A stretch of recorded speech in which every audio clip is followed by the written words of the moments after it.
We'll look at the framework through which tax policy is developed and the framework through which tax policy is implemented.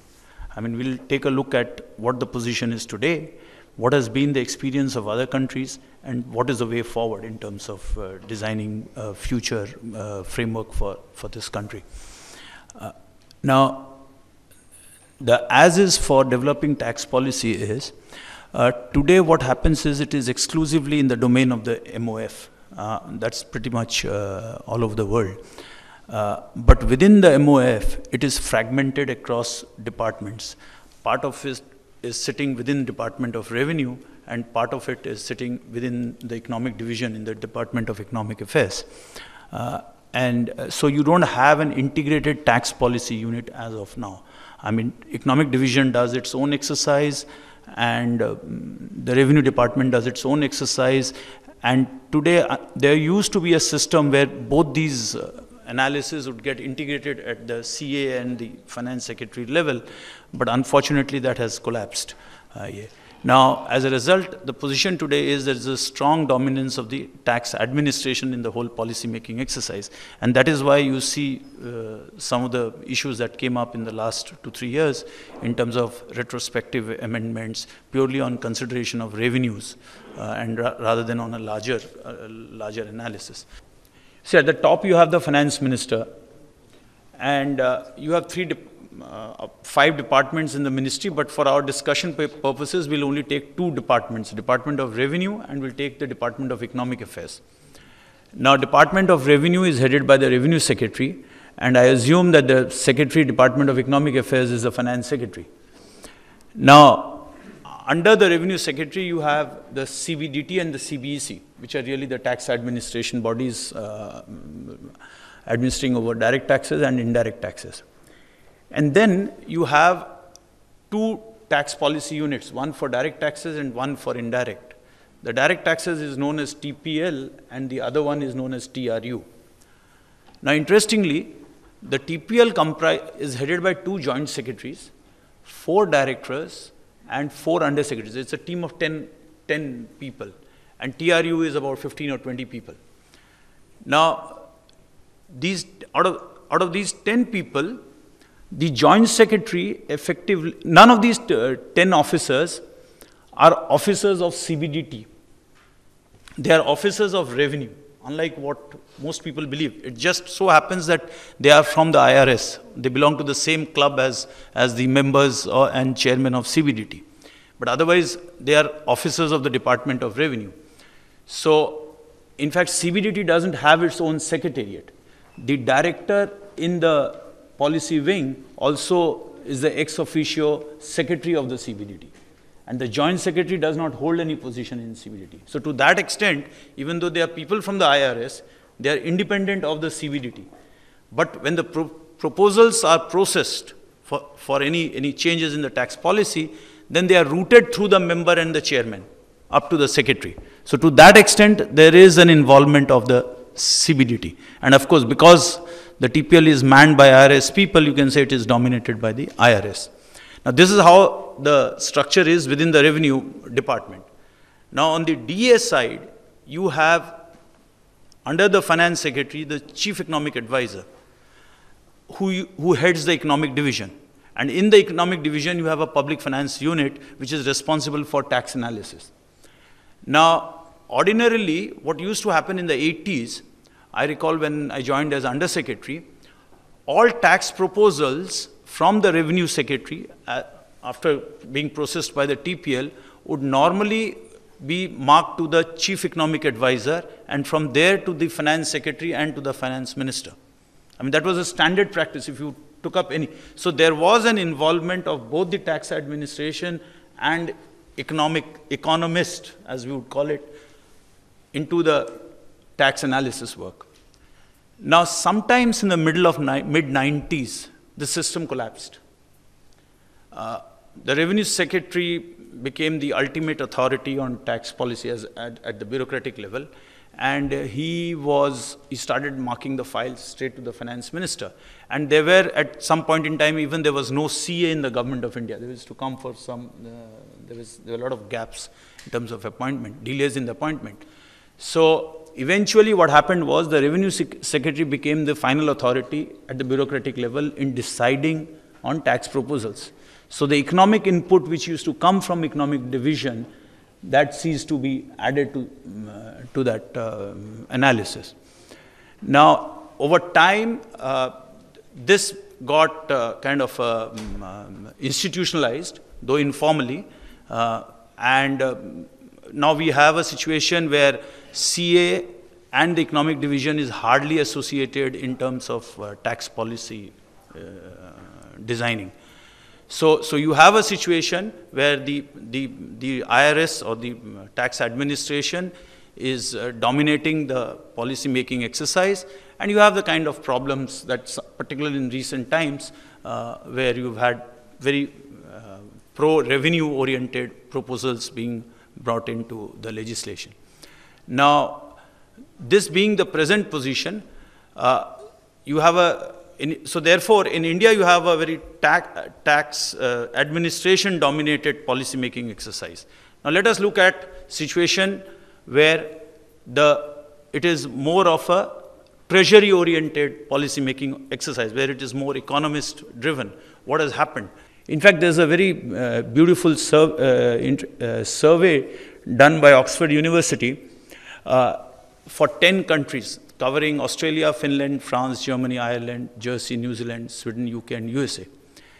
And these are countries where the tax policy unit is located exclusively within the treasury and outside the tax administration. And the involvement of the tax administration is extremely limited. Apart from many findings which are there in the slide, and I'm sure those slides will be distributed, but the key finding at the end of the day is that they are also not happy by excluding the tax administration from the exercise. Because the new thinking is that tax administration is tax policy, and therefore, devoid of inputs from tax administration, the policy outcomes are not as expected. So you have a situation in India, we are not satisfied with the tax administration per se leading the policy designing. And you have other countries where they're not happy, they're equally not happy with the process where tax administration is excluded. So obviously there has to be some kind of a mix. Now what do we do? How do we design that mix? From a practical point of view, having worked on the tax administration in TPL for a number of years, I think the key issue is to build capacity both in the economic division of the DA and in TPL. I mean, the economic division we've had in the 80s, where we noticed that economic division's domain knowledge of tax laws per se was extremely limited. While on the economics of taxation they would be strong, but they didn't have enough adequate domain knowledge. Whereas the TPL would have the domain knowledge, but not the knowledge of economics of taxation. So you need to build capacity on both sides, because it's very difficult that when it finally gets to the table of the chief economic advisor, for them to take a view on whether it should be, which side to tilt, which advice to actually accept. Because particularly in the context of the budget, where the exercise is too fast, the entire exercise is done within a span of say 30, 35, 40 days. So to take decisions, informed decisions within that period becomes extremely hard for whoever is manning the position of CA. Now, the other important thing that we found here was that you should activate the mechanism as it existed in the 1980s. I mean, there have been recommendations by the Chelaya Committee and more recently by the TARC, which talks of creating a tax council, tax policy council which will decide on policy proposals. Now, the moment you institution, and there are no takers for both the proposals. I remember when I was associated with Chelaya Committee, at that stage also when the recommendations came up, neither the tax administration was interested nor the DA was interested in setting up a council. And same is the reaction today with the TARC recommendations. So an institutionalized arrangement where you create a council kind of a body there are no takers. So what do? How do you bring in? You probably issue some kind of a guideline, instruction to say all policy proposals from revenues emanating from the revenue secretary must go through the CA and the finance secretary to the finance minister. That itself would mean that in effect there is a council of these three people. Because their advice will be on file, recorded, and if and when they want to discuss, they can sit and sort out the issues. Now, the next thing is, if you really want to have good tax policy, delink it with the budget exercise. The basic problem with the present tax policy work is that it is shrouded in secrecy. And that is, from experience I can say, that is a big limitation because it prevents us from consulting anybody. Krishnan was my colleague, JS, in the ministry, and I can't, even if there is a capital market proposal, I can't even share with him. That's the level of, it's the finance minister who can call both of us and maybe sort out the issues, but I can't go across to him and seek his views on any definitive tax policy proposal.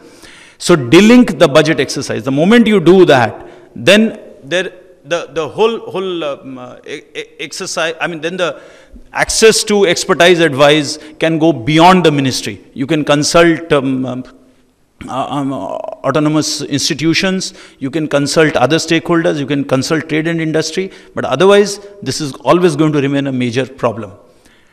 The other thing is, the lack of capacity within the government could be supplemented by frequently setting up tax reforms committee. Because they are independent bodies, they do a lot of analytical work, come out with recommendations. So what you finally have is, within the government, you process those recommendations rather than developing new proposals. So that could be, you can have committees every 5 years or every 3 years, like you have the Finance Commission, which makes recommendation.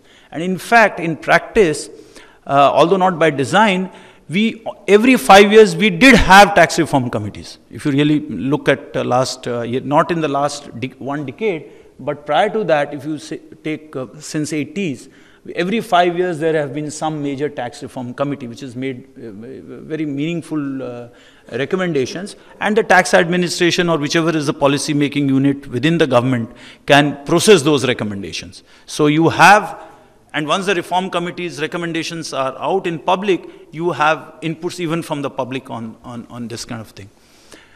Then the next thing is, again, to overcome limited capacity within the government, you should sponsor research program outside the government for analyzing tax policies, rather than creating a tax impact analysis group within the government, because there would be conflicts of interest. Obviously, if I have made a proposal and there's some director trying to analyze that, I would always insist that the report should be favorable rather than finding flaws with my original proposal. So in order to avoid conflict of interest, it's best outsourced to some other institutions, particularly maybe some of these autonomous bodies like NIPFP, etc. Now, this is on the tax policy unit. Now, what do we do about the tax administration? Now, the tax administration is basically a statutory body under the CBR Act, that is the Central Board of Revenue Act. It is organized by type of tax. That is, you have two bodies, one for direct taxes, then another one for excise and customs, that is indirect taxes. The functions, very interestingly, in the CBR Act, the functions of these two bodies are not specified. The functions are, the functions of the two boards shall be, they shall perform the functions as may be prescribed by the central government from time to time. So it means essentially something like, hypothetically maybe, you go in the morning and they will prescribe, tell you what your functions are or what you should do for the day. It's something, it boils down to that virtually. There is no standard notification as of now which says these are the functions of CBDT and these are the functions of CBC. Except probably there's one reference somewhere in one of the documents to say they will administer the tax law, direct tax laws, but nothing more than that. Then in practice, of course, we perform legislative, executive, and judicial functions. Now that flows more from the tax law per se rather than from the CBR Act. Then there's no legally enforceable accountability. In other words, if there is an action of the tax administration which is held to be illegal, there is no penalty whatsoever. I mean, if I hold your refund, I'll end up paying interest, but there's no liability on the tax administration per se or the officers manning the positions. So that's one. Then the tax administration lacks accountability. Lacks autonomy. The law says it shall function under the supervision and control of the central government. Where the control starts and where it ends, nothing is specified. So it's almost on every matter relating to day-to-day administration, there is an involvement of the central government. So now chairman and members of the two boards perform the dual function of a statutory authority and government. The officers are holding positions within the statutory body and are also ex officio government, holding positions in the government. Like, for example, the member would be ex officio special secretary. So he would also perform government functions, not just the board functions, but also government functions. Now, what are the key issues? One is, what should be the level of autonomy? Because this has been one of the recent recommendations of TARC. And now there are three options in this. One is the departmental form. The other is a statutory body, but wholly dependent on government as at present. And the third is statutory body enjoying a high level of autonomy in respect of financing, governance, personal policy, procurement policy, and accountability relationships. Now, the third one is the most recent trend world over. I think Africa and Latin America have moved to revenue agencies, and for the obvious reasons that it allows you a lot of flexibility in terms of personal policy, procurement policy particularly. I mean, when we have to build your IT structure, you can't expect IT structures to be supported by people drawing salaries of 30,000, 40,000. I mean, that was one of the reasons why we had to outsource it to NSDL, because we couldn't hire people. So the only model that was available to us was NSDL, and Mr. Bhave was gracious enough to accept that responsibility. And otherwise, NSDL, really speaking, had nothing to do with tax administration per se. It was never created for that purpose. The next issue is, how should the tax administration be organized? Type of taxes, functions performed, type of taxpayers, and or combination of two. Again, the trend is towards function organization based on functions and not on type of taxes. So from this, what follows is that both CBDT and CBEC must be merged. That's one of the, because if you don't want to have a type of taxes, if you don't want to have a TA organized on type of taxes, but on functions, then both the boards must be merged. So based on this, I think the way I look at it is, both the boards should be merged into a single TA, reorganize the internal departments on the basis of functions performed and type of taxpayers, provide autonomy and fixed responsibility and accountability, and introduce a comprehensive and separate tax procedure code. Thank you.